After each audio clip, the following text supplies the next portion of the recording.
Години жителите на Омуртаг живеят с воден режим, въпреки че язовир Ястребино разполага с достатъчно водни количества, а довеждащия водопровод функционира нормално.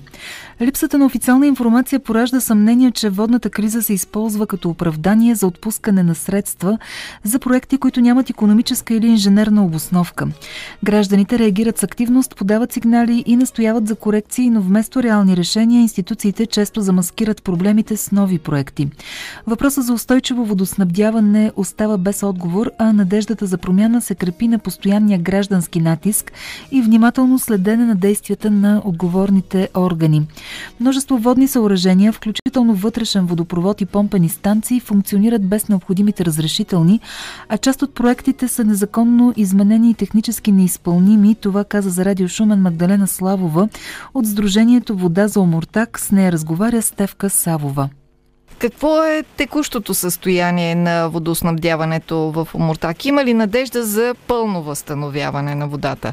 Текущото състояние на водоснабдяването, тъй като, като текущо аз възприемам това на практика как ние живееме, е, че от май месец 25-та година насам жителите на град Омуртаг сме на режим отново, като получаваме вода общо по 6 часа за денонощие. Имаме сутрин 3 часа и вечер 3 часа.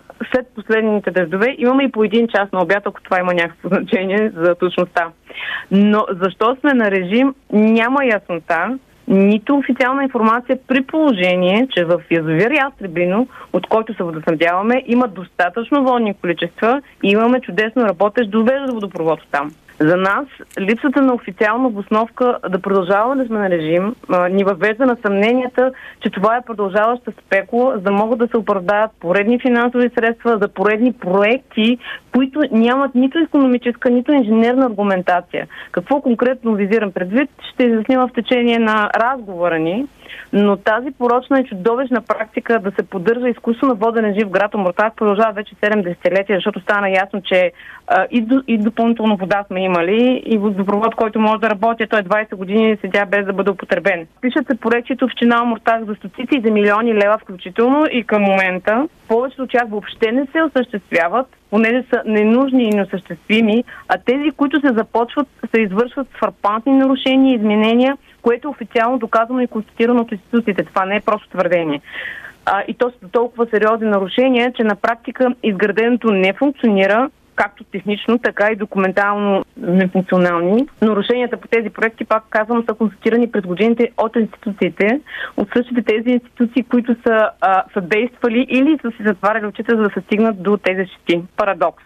На практика всички проекти по водоснабдяването в град Омуртаг са с нарушения и незаконни изменения, които водят до невъзможност да бъдат завършени документално и да им бъде издаден акт 16. Това е официално констатиран акт. На практика е точно така. Хронично увреждащо изменение на проекти, водещо до хронично незавършване на проекти. И най-общо към момента проблемите ни са 3. На дневен ред говорим. Отново те се въртят около основните обекти на водоснабдяването в град Омуртаг.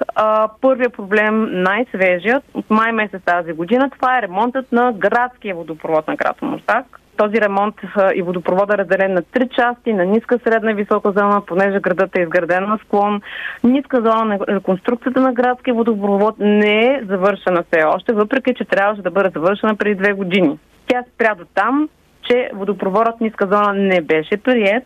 След сигнал на Вода за Омуртаг до министър Иван Иванов на МРРБ и до началника на ДНСК Лиляна Петрова, поради сериозни и съществени незаконни изменения на проектът и изпълнението му, независимо, че имаше назначена държавна примателна комисия, а тя беше отменена. В момента виси този проект за ниска зона, като той е финансиран от държавния бюджет и трябва да се приключи в рамките на бюджетната година, до което остават месеци и половина.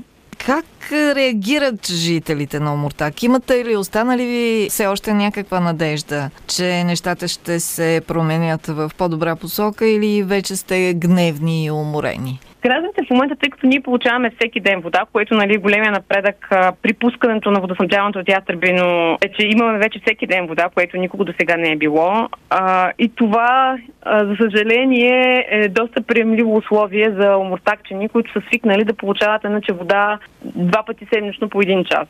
Вода за Омуртаг, разбира се, не смятаме да се съгласяваме с такъв тип компромиси за водоснабдяването ни. И смятам, че нещата могат да бъдат коригирани дори и с малка гражданска активност, като просто следим институциите какво извършили, съответно реагираме адекватно. И ето в случая ние подарахме сигнал до Министерството и тази комисия беше отменена, за да не бъде прият този проект в ущърб на нашето водоснабдяване, което ще доведе до огромно налягане в ниската част на града. И отново ще сме свидетели всъщност на това, което виждаме в момента. Разбити улици, течове, аварии.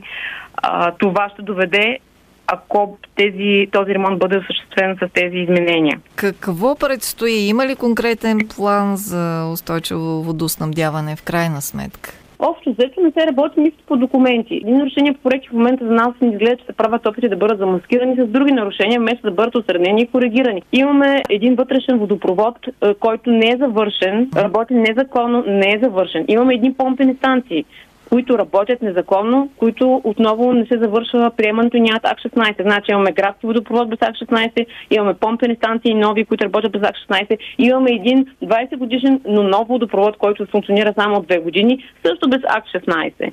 Вместо да се коригират тези неща, общината иска да изхарчи 30 милиона лева за нов водопровод, който е само 2-3 км участък и същевременно не се възползва и от проект, който им предоставя безвъзмездно, който ще подобри работата на сегашния водопровод.